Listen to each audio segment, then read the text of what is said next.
అధ్యక్ష, ముందుగా శాసనసభ అధిపతిగా ఎన్నికైన మీకు హృదయపూర్వకంగా మా పార్టీ పక్షాన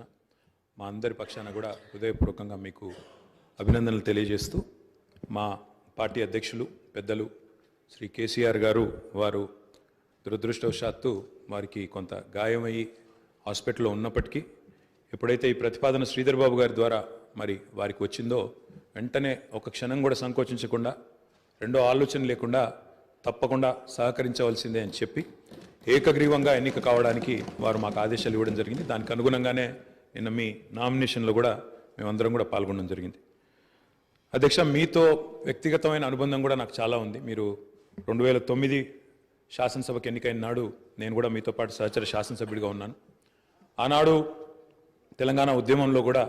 మీరు మీ వంతు పాత్ర పోషించినారు. 2012 నుంచి 14 దాకా మీరు మంత్రిగా,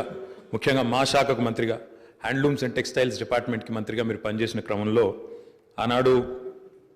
ఒక సందర్భంలో నేను మీ దగ్గరకు వచ్చి మీరు రండి, సిరిసిల్లకి మీరు రావాలి, ఎందుకంటే రాష్ట్రం మొత్తంలోనే టెక్స్టైల్ అంటే సిరిసిల్ల కాబట్టి మీరు తప్పకుండా రావాలి అంటే మీరు కొంత సంకోచం వ్యక్తం చేసినారు మొదలు.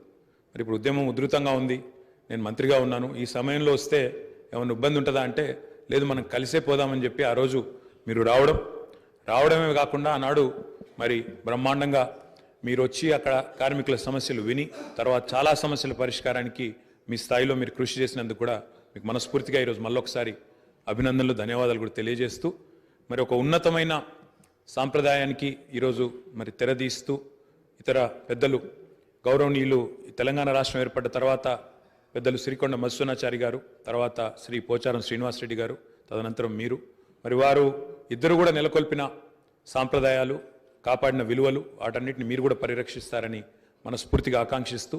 మీ ఉన్నతికి మనస్ఫూర్తిగా అభినందనలు తెలియజేస్తూ మరి ఇప్పుడే పెద్దలు ముఖ్యమంత్రి గారు, ఉప ముఖ్యమంత్రి గారు, మంత్రివర్యులు కూడా చెప్పినట్టు మరి ఈ సభ అందరి సభ, ఈ సభలో ఉండే ప్రతి సభ్యుడి యొక్క గౌరవాన్ని, ప్రతి సభ్యుడి యొక్క హక్కులను, ముఖ్యంగా ప్రజల తరపున మాట్లాడే ప్రతి నాయకుడి యొక్క, ప్రతి గౌరవ సభ్యుడి యొక్క మరి గొంతును వినిపించే విధంగా ఆ బాధ్యత మీరు తప్పకుండా సమర్థవంతంగా నిర్వహిస్తారని మనస్ఫూర్తిగా ఆశిస్తూ మరి ఒక సామాన్య ఎంపీటీసీ పదవి నుంచి ఈరోజు శాసనసభ స్పీకర్గా ఎదిగిన మీ